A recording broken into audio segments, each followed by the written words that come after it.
Greetings. Welcome to Crane Co. First Quarter 2022 Earnings Call.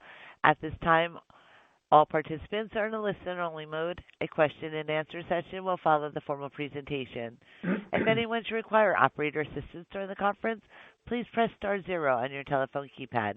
Please note this conference is being recorded. I will now turn the conference over to Jason Feldman, Vice President of Investor Relations. Thank you. You may begin. Thank you, operator, and good day, everyone. Welcome to our first quarter 2022 earnings release conference call. I'm Jason Feldman, Vice President of Investor Relations. On our call this morning, we have Max Mitchell, our President and Chief Executive Officer, and Rich Maue, our Senior Vice President and Chief Financial Officer. We will start off our call with a few prepared remarks, after which we will respond to questions. Just a reminder that the comments we make on this call may include some forward-looking statements. We refer you to the cautionary language at the bottom of our earnings release and also in our annual report, 10-K, and subsequent filings pertaining to forward-looking statements. Also during the call, we'll be using some non-GAAP numbers, which are reconciled to the comparable GAAP numbers and tables at the end of our press release and in the accompanying slide presentation, both of which are available on our website at www.craneco.com in the Investor Relations section. Now let me turn the call over to Max. Thank you, Jason, and good morning, everyone. Thanks for joining the call today. Another strong quarter with solid results across the board. First quarter adjusted EPS from continuing operations was $1.81, up 15% from last year.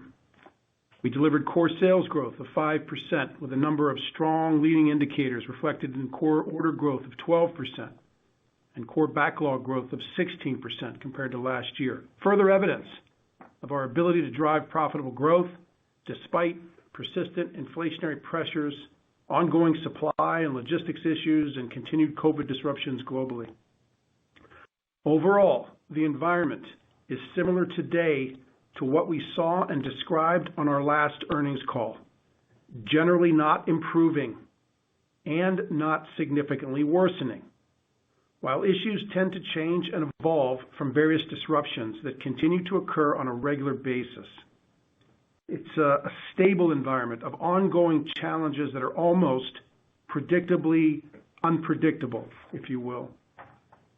As we watch global events in our operating environment carefully at this point, we still believe that we planned appropriately and that our current guidance is consistent with the demand conditions and supply chain constraints we are seeing today.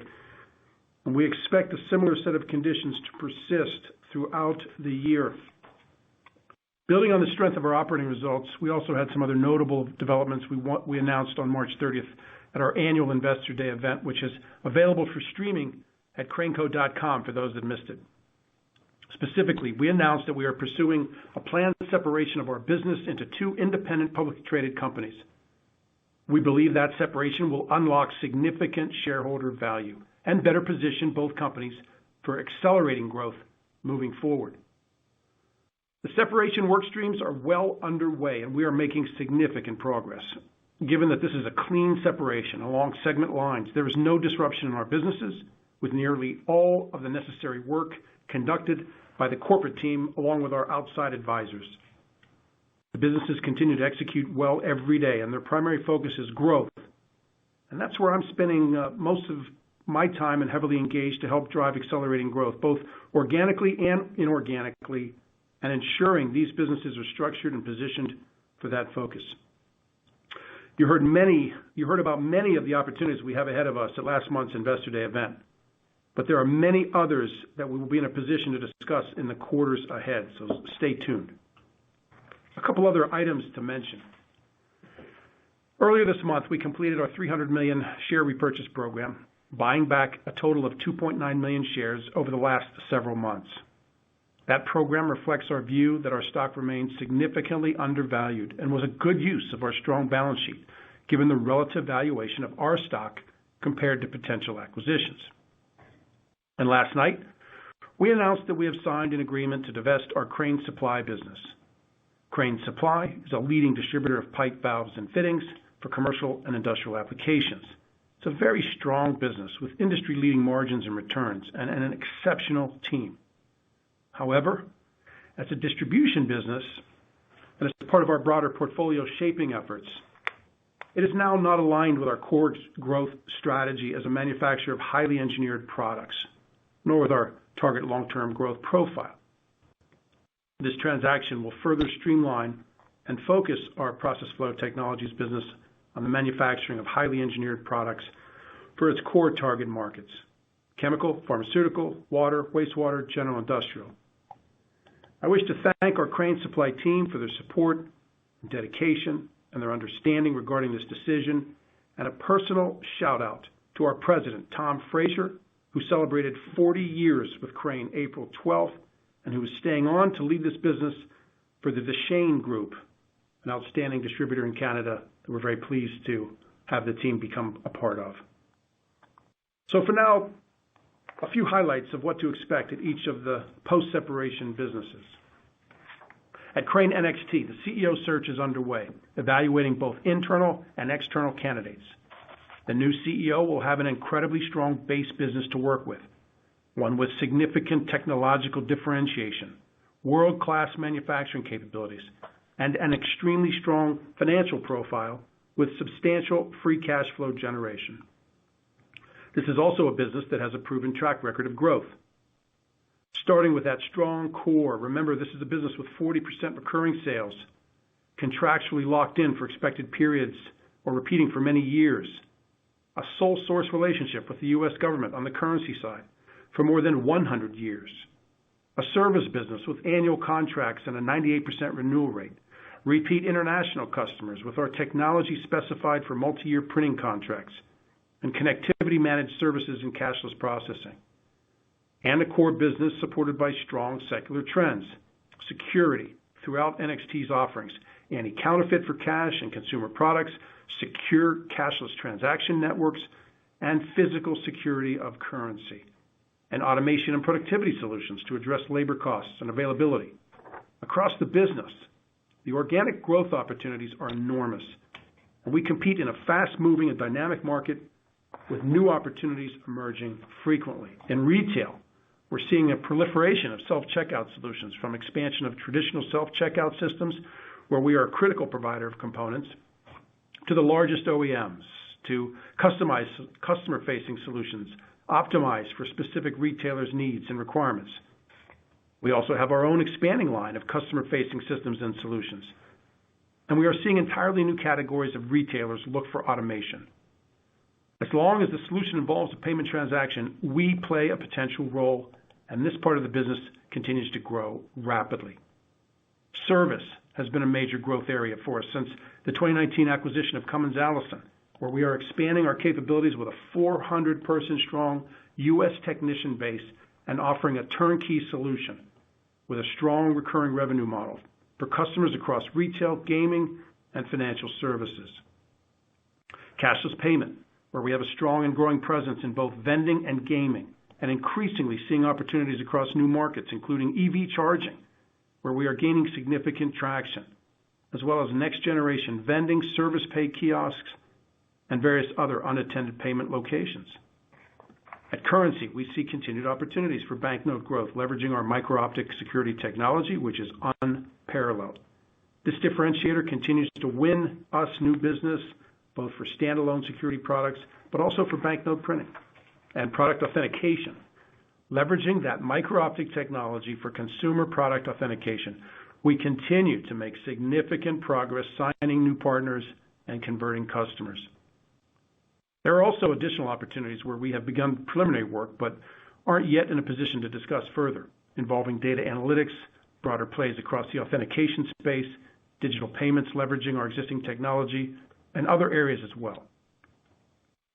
In addition to organic opportunities, this is a business with a long and successful track record with M&A, a robust pipeline of acquisition opportunities to strengthen the core, and a growing list of potential acquisitions across a number of adjacencies.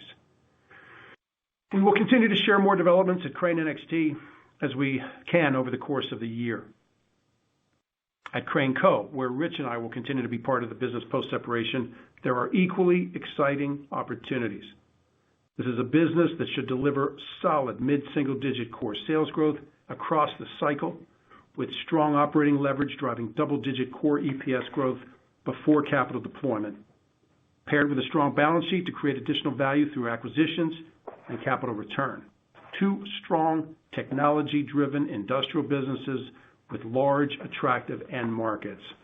At Aerospace and Electronics, we have a clear line of sight to 7 to 9% sales compound average growth rate for the next decade, driven by a continued post-COVID commercial aerospace recovery where we have substantial content on all of the high-volume in-production aircraft platforms, as well as significant growth from multi-year defense contracts we have already won that will be ramping up over the next several years, and with many new emerging opportunities given our technology readiness in key growth areas including high power conversion and sensing, as well as thermal and fluid management. Well positioned with the right technology for the solutions that are still in the early stages of development and adoption: hybrid and all-electric military vehicles, alternative propulsion aircraft, urban vertical takeoff and landing aircraft, low Earth orbit, satellite constellations, next-generation radar applications, an incredibly strong business well positioned for accelerating growth. And Process Flow Technologies, years of realigning the portfolio and manufacturing footprint, this business is well positioned for growth and very focused on manufacturing highly engineered solutions for the most demanding applications in chemical, pharmaceutical, water, wastewater, and general industrial applications. For an industry that is typically slow to adopt new technologies and solutions, it's been amazing to see the success this team has had. A rapidly increasing new product vitality, new to the world product designs for chemical applications, continued expansion of the product portfolio, both organically and through acquisitions, an increasingly dynamic business driving accelerating growth with margins at record levels and position for further expansion. I'm getting goosebumps just thinking about this, Rich. You? 100%. A tingly feeling? I got to take a breath. Overall, we have a very exciting story with continued appreciation in the market, and we believe that all of our actions confirm our unwavering commitment to driving shareholder value. While we work towards a separation over the next year, you can expect us to operate the business as we always have, but with an even more pronounced focus on driving growth. We will continue to deliver differentiated and consistent excellent execution. We are investing in driving growth more effectively than ever before. We remain fiscally disciplined and have a rigorous process for all capital allocation decisions, and all of these efforts are supported and enabled by the cadence and discipline of the Crane Business System. An exciting set of opportunities for these businesses both before and after the separation. At this point, I'll turn it over to Rich for some additional financial commentary. Thank you, Max, and good morning, everyone. Even in these challenging times, we continue to drive profitable growth, and my thanks to our leadership teams and associates globally for their consistent focus on driving sustainable value creation for all our stakeholders. Moving to segment comments that will compare the first quarter of 2022 to 2021 on a continuing operations basis, excluding special items as outlined in our press release and slide presentation. At Aerospace and Electronics, sales of $157 million increased 2% compared to last year. Segment margins improved 100 basis points to 17.9%. In the quarter, total aftermarket sales continued to strengthen, increasing 12% compared to last year. Commercial aftermarket sales grew 47% year over year, driven by both replenishment spares, initial provisioning, and repair and overhaul. Defense aftermarket sales declined 27% based on program timing and some temporary shipping delays. Commercial OE sales increased 7% compared to the prior year, driven by higher build rates and shipments, particularly for the 737 MAX. Defense OE sales declined 9% due to program timing and some transient material availability constraints. As we discussed last month at our Investor Day event, we are very excited about the outlook for this business and continue to have confidence in a 7 to 9% sales CAGR over the next decade. Our confidence in this outlook is based on our differentiated technology, a continued post-COVID commercial aerospace recovery, and the numerous major multi-year programs, particularly on the defense side of the business that we have already won. For this year specifically, demand is very strong and can support sales well above our current guidance. In the first quarter, we had solid performance that improved progressively with an extremely strong month of March. However, material availability is creating uncertainty and unpredictability about the timing and cadence of sales and earnings. We currently expect a slight sequential improvement in sales next quarter, with adjusted operating profit at similar levels before both pick up more substantially in the second half of the year with good operating leverage. Process Flow Technologies sales of $311 million increased 8%, driven by a 10% increase in core sales, partially offset by a 2% impact from unfavorable foreign exchange. Process Flow Technologies operating profit increased by 31% to $51 million. Operating margins increased 290 basis points to 16.3%, primarily reflecting the higher volumes, strong execution in productivity, and stronger pricing net of inflation. Sequentially, FX neutral backlog increased 5%, with FX neutral orders up 7%. Compared to the prior year, FX neutral backlog increased 16%, and FX neutral core orders increased 10%. Continued strong leading indicators suggesting that we will continue to see strong growth throughout 2022 and beyond, led by our process business, where overall order rates have already recovered to levels similar to 2019. The strength is being led by the chemical, pharmaceutical, and general industrial end markets. For Q2, depending on the timing of the Crane Supply transaction closing, we will likely only have that business for part of the quarter. Reported sales are likely to decline sequentially at Process Flow Technologies. Absent the Crane Supply divestiture, we expect a modest sequential increase in sales. Remember that Q2 and Q3 are the seasonally strongest for sales in this business, but with a modest sequential decline in margins reflecting mix and project timing. We expect second half margins to be stronger than the first half. At Payment and Merchandising Technologies, sales of $330 million in the quarter declined 1.5% compared to the prior year, as expected given tough comparisons in the quarter, driven by 3% of unfavorable foreign exchange, partially offset by 1% of core sales growth. Segment operating profit declined slightly to $84 million. Operating margins were flat compared to the prior year at an impressive 25.3%, notwithstanding the decline in sales. Continued strong performance again at Crane Currency, and with Crane Payment Innovations now recovering and contributing meaningfully.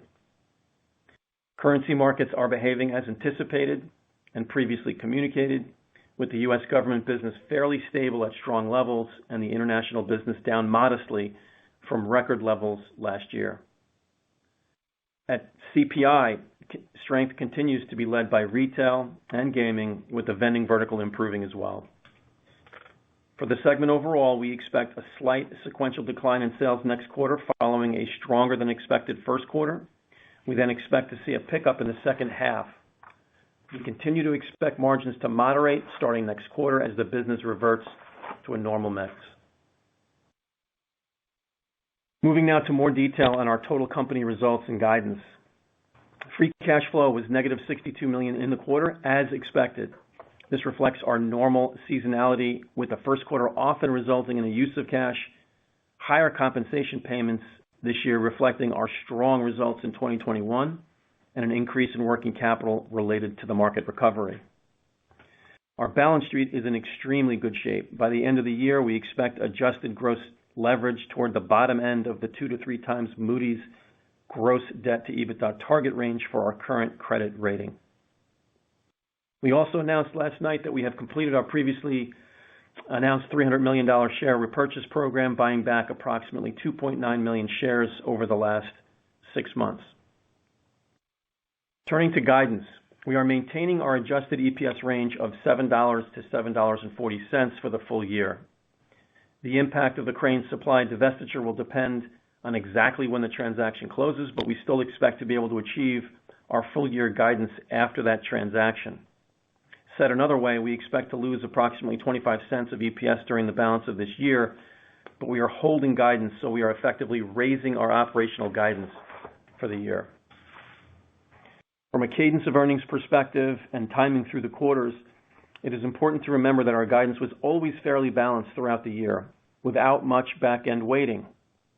Just as we said last quarter, we do expect a very modest acceleration of earnings, sales, and EPS from the first half into the second half of the year.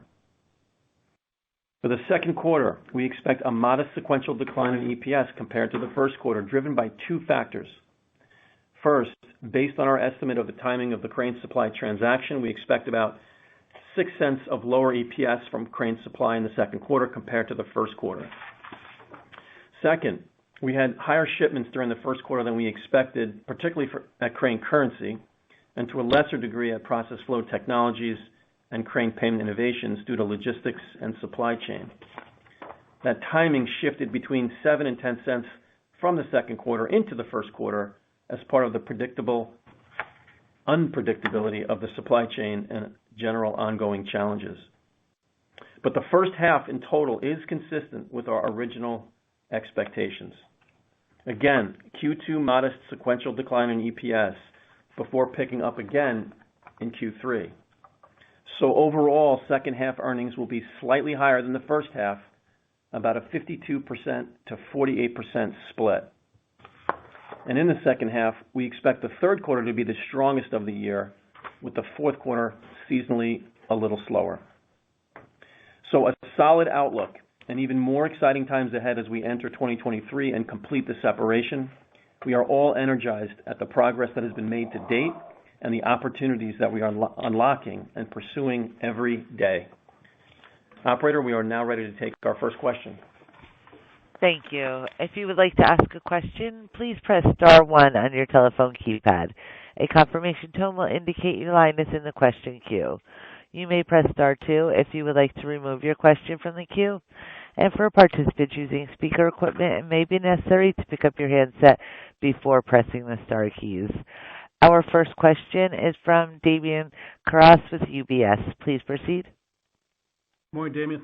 Hi. Morning, everyone. Morning. And Max, be careful. Those goosebumps are contagious. I hope so. You got them too, huh? Oh, yeah. God, I'm just hearing you talk about them. Right. Jokes aside, so I wanted to ask you about the Crane Supply sale here. So, Rich, I think you said that effectively you've raised the guidance by a quarter. So, I'm just curious, kind of what your guys' plan is. How long do you think, thinking about next year, how long it's going to maybe take you to kind of offset some of that EPS that you're shedding, and are you expecting any dis-synergies related to this divestiture? Yeah, so no, we don't expect any dis-synergies. I'd start there from the divestiture at all. Frankly, it's a fairly clean divestiture, so and with very little in the way of anything really from a dis-synergy perspective. As we think about next year and implications to our earnings and replacing, what I would point to is the fact that we're actually doing better pre-divestiture than we thought as we were moving through the balance of this year. So hence our ability to hold guidance in the current period. So as we move forward and we look at the growth opportunities that we have across all of PFT, when thinking about the NPD initiatives that Alex spoke about during our Investor Day and all that we're doing with respect to channels and so forth, we feel pretty good about a higher growth profile, frankly, for the overall segment. All right, so this is a business that historically has been a slightly lower than GDP growth profile, and that's not our expectation for the remainder of the PFT business. It's also, Damian, we continue to work actively on inorganic opportunities to potentially offset, with the proceeds, and we're also looking at a number of organic opportunities, where we might be able to redeploy some more capital and accelerate growth further as well. Okay, great. And then, regarding the separation, I appreciate the comments in the press release about the engineered materials status. But what would you say is the chance that you can't remedy these DOJ issues? And, should the deal ultimately not get approved, what's your plan and how should we think about the implications for the separation? Yeah, so right now I think we have high confidence that it's going to go through. It's going to take some time. We're working with Versatech. They have the lead on this, and we feel we've got a strong case together. We feel a high probability that we will seek appropriate remedies. It's very, very minor overlap that we feel strongly will get eventual approval. So I'm not even really that worried about it still, and don't think any countermeasures are necessary at this time. Damon, I feel pretty good. Okay, that's helpful. I'll pass it along. Thanks, guys. Thanks, Damon. Our next question is from Matt Somerville with D.A. Davidson. Please proceed. Hi, Matt. Thanks. A couple questions. Morning. First, maybe with CPI, can you talk about what the current revenue and operating profit run rate is today versus prior peak? And then can you take a few seconds just to maybe size up the EV charging infrastructure opportunity you guys are looking at? Yeah, on the recurring revenue, I'd have to look at that a little bit more carefully, but it's going to be a little bit challenging because on the CPI side, a good chunk of the recurring revenue is Cummins Allison, which we didn't own at the time of the prior peak 2019, but that didn't really actually tail off because of COVID, almost at all. No. And some of the other elements, I may have to get back to you on that. We don't have that information handy. But on EV charging, did we size up the market on Investor Day? I got to get that number, Matt. But I can tell you that I just looked at our weekly report this morning, and we have an order in Europe with an OEM, which I won't disclose, but we're making progress already in the space. I owe you that on the size again. I can't recall if we highlighted that on Investor Day. No problem. I can always check back in. And then as my follow-up question, can you talk about, where you're at with, obviously it's favorable given, the margin numbers you guys are putting up, but where are you at price versus cost? How much price are you taking in 22 and maybe how did that compare versus 21? Thank you. Yeah, well, what I would say, Matt, is in the quarter we think of it as low to mid-single digits, depending on the business. So it's variable across the different groups we have, whether it's payment, process flow technologies, or A&E. But very solid progress across the board. We were price cost accretive in the quarter as well. So I would expect that to continue as we move through the balance of the year and see that sort of mid-single digit price achievement through the balance of the year. But again, it's going to be mixed across the business, some a little bit stronger than that, some just a little bit less than that. But without a doubt, more than covering not just material inflation, our teams are very, very focused on ensuring we're covering what we need to elsewhere in the business, whether it's manufacturing costs, maintenance, you name it, labor costs. Highly focused with a strong cadence to ensure that we continue to get price. And Jason just highlighted, Matt, that the EV charging size we called out on Investor Day was $200 million. Expected to grow to $200 million. Got it. Great. Thank you all. Okay. Thanks, Matt. Our next question is from Nathan Jones with Stifel. Please proceed. Nathan, good morning, everyone. Nice job on your survey. I enjoyed reading those. Thanks. I just wanted to follow up on the guidance with 25 cents coming out, guidance maintained. The core revenue growth guidance is the same as it was a quarter ago. So I assume this is coming from better margins.